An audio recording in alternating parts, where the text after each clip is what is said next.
Bonjour, je m'appelle Héloïse Rigas, je suis en 4e 1 et aujourd'hui je vais vous lire un extrait du Tour du monde en 80 jours de Jules Verne.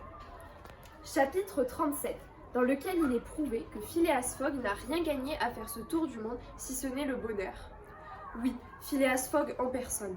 On se rappelle qu'à 8h05 du soir, 25 heures environ après l'arrivée des voyageurs à Londres, Passepartout avait été chargé par son maître de prévenir le révérend Samuel Wilson au sujet d'un certain mariage qui devait se conclure le lendemain même.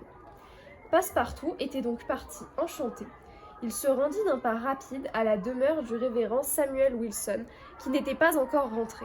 Naturellement, Passepartout attendit, mais il attendit 20 bonnes minutes au moins.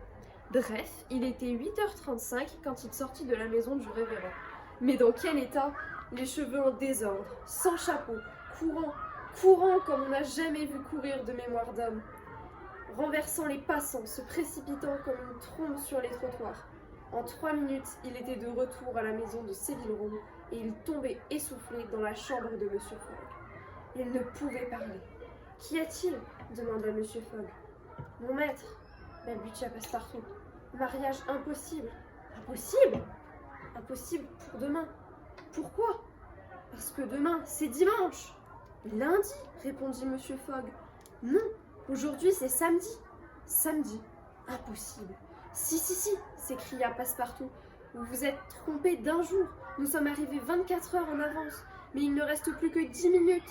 Passepartout avait saisi son maître au collet et il l'entraînait avec une force irrésistible. Phileas Fogg, ainsi enlevé, sans avoir le temps de réfléchir, quitta sa chambre, quitta sa maison, sauta dans un cab, promit 100 livres au cocher et après avoir écrasé 2 chiens et accroché 5 voitures, il arriva au Reform Club. L'horloge marquait 8h45 quand il parut dans le grand salon. Phileas Fogg avait accompli ce tour du monde en 80 jours.